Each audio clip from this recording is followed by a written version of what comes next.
Alright guys, welcome to the behind the scenes video. I just got this Polaris as mentioned in my main channel video, and I was having problems with one of the tires for 4x4. And the most common problems I found with these is when people replace the front tires, because that one's brand new, they put this wire in front right here, and this wire is supposed to go behind, and then the wire rubs on these wires and breaks the wires.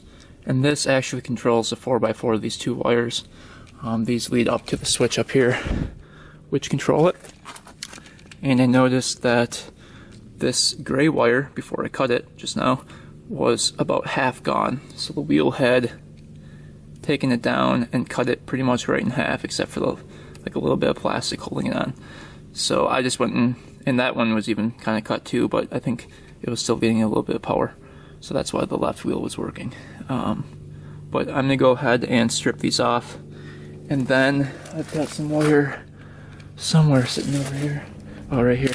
They've got replacement wire right there. So I'm going to just tie these up and put them together and then wrap it up with tape. And maybe I'm going to put it behind here. That way it will not fray. And then that way the 4x4 will work. So that's one tip and trick I learned about these Sportsman's 500s and the 350s and whatever you buy.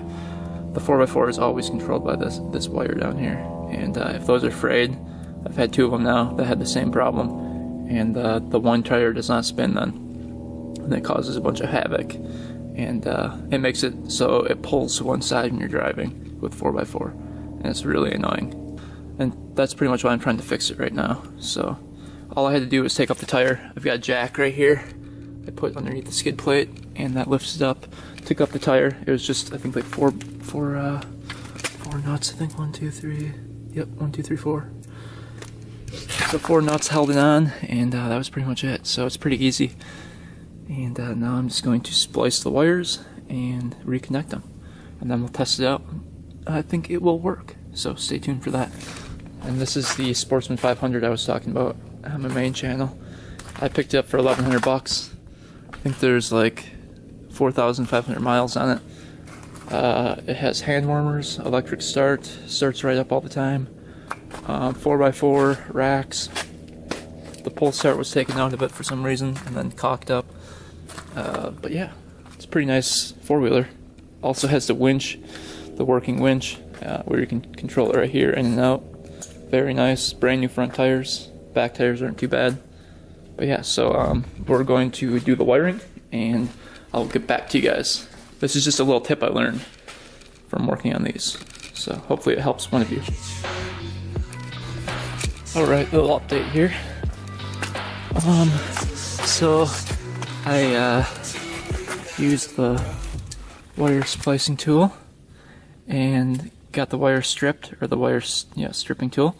Got the wire stripped, and then I used this very thin gauge wire, because you kind of want to match the gauge up with the wire. I mean, this is the thinnest stuff I had, and you don't want to go too thin. So I used this wire and then cut about 4 inches off, and then spliced each side, wrapped it around here, and then took this electrical tape and wrapped everything up very nice, making sure that the positive and negative don't touch each other. And then I took some of these, what's it called? These little straps, and tighten it up right here so that it hugs that to the shock right here, so that the wire doesn't rub on it anymore. And hopefully that fixes it. Hopefully you guys can see what I did here. Little different angle. You pretty much have to take off the tire too. See, as you can see, this wire was around this bar, and it was going up around here. And that tread in that tire was just eating away at this right here, so I really hugged it tight to that, so it shouldn't ever happen again. And this should fix the 4x4. We're going to do a little test run right here, right now.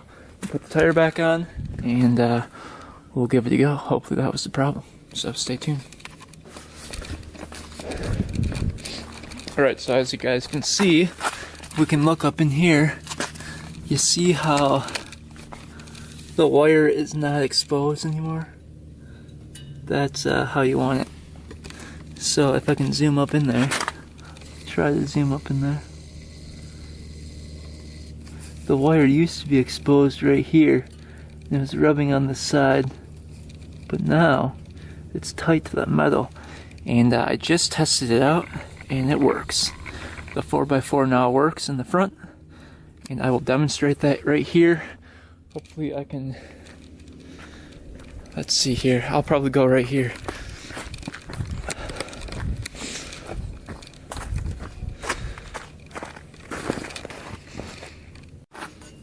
Alright, stay tuned.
So as you guys saw, that worked pretty well.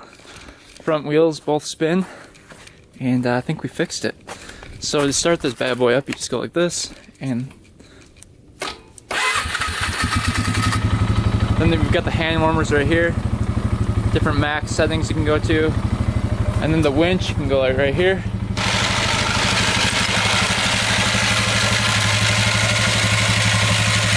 Like that. And then to go in, you just go like this.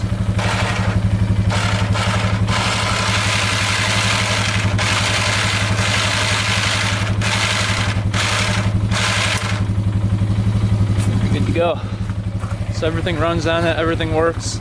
Then it even has a little place to put a 12-volt phone charger or something into. So it's very cool. So yeah, hopefully you guys like the behind the scenes video, and we'll catch you on the next one.